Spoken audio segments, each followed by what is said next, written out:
Exercise 8.1 का 6 question है। कह रहा है A B C D is a parallelogram and A P C Q R perpendicular from vertex A and C on the diagonal B D so that triangle A P B congruence हैं C Q D के। तो पहले हम parallelogram बना लेते हैं ए B C D को।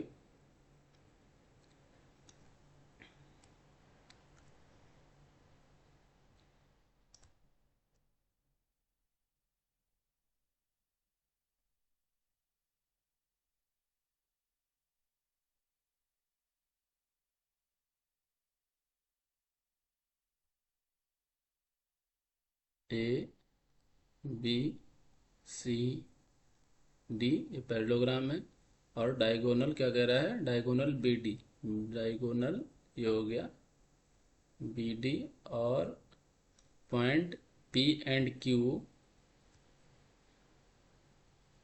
ये कह रहा है परपेंडिकुलर है डायगोनल पे,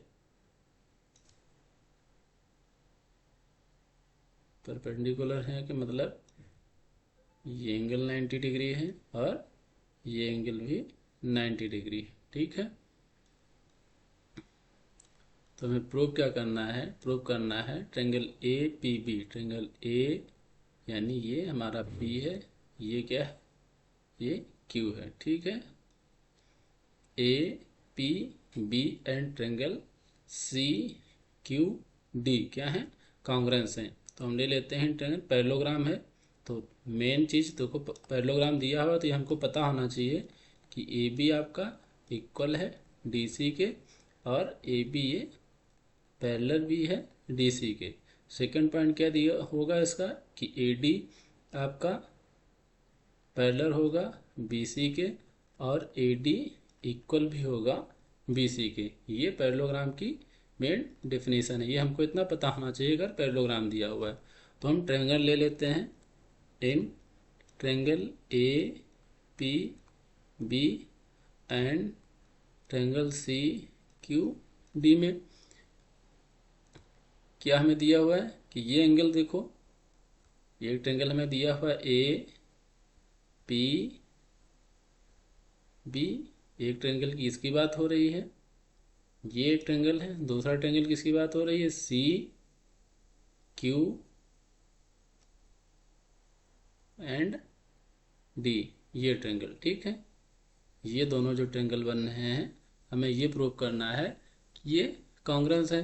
तो ये पैरेललोग्राम की अपोजिट साइड इक्वल होती है, यानी ए बी ये सी डी के क्या होगी, इक्वल होगी। ये हमें इससे भी पता है कि ए बी सी डी के इक्वल है, पैरेललोग्राम के अपोजिट साइड इक्वल है, तो ए बी आपका इक्वल है सी डी के, हम लिख देंगे opposite side of parallelogram.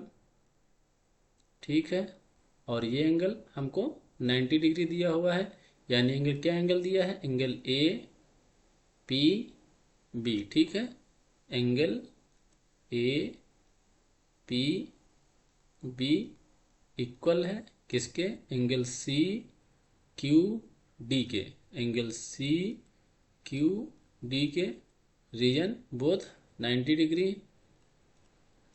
Both 90 degree है। परपेंडिकुलर कह रहा है ना कि परपेंडिकुलर है, यानी ये 90 डिग्री है।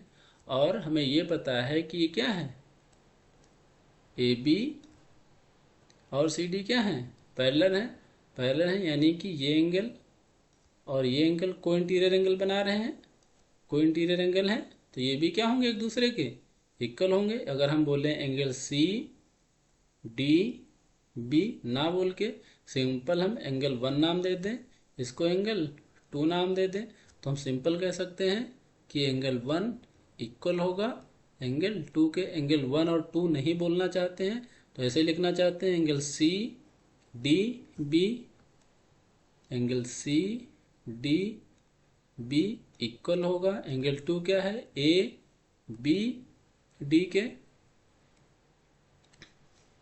ए बी डी के। ठीक है, डी बोलो या पी बोलो, ट्रायंगल हम ले रहे हैं तो पी बोले तो ज़्यादा बेटर है। ठीक है, यहाँ पी बोले, यहाँ बी ना बोल के यहाँ क्यू बोलें, ठीक है। ये दोनों क्या हैं, अल्टरनेट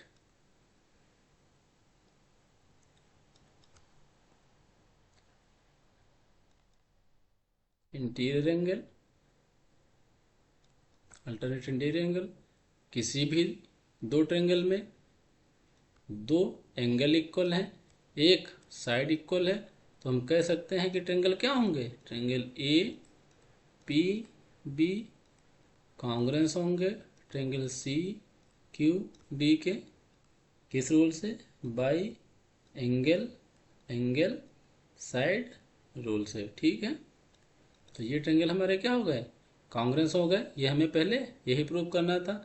दूसरा क्या प्रूव करना था, A P C Q equal है, A P and C Q equal है। ये ट्रेंगल है, ये ट्रेंगल की साइड है, यानी A P and C Q हमको इक्वल प्रूव करना है।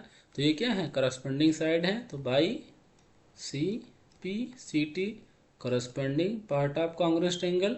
अगर दो ट्रेंगल आपस में कॉन्ग्रेंस है तो उनके करस्पॉन्डिंग पार्ट क्या होते हैं, इक्वल होते हैं। तो हम यहाँ लिख देंगे ए पी इक्वल होगा आपका सी क्यू के, ठीक है। ये हमारे दोनों प्रूफ हो गए। हमें इसमें इतना ही करना था। अब फिर से देख लो, आराम से, कोई दिक्कत नहीं होगी।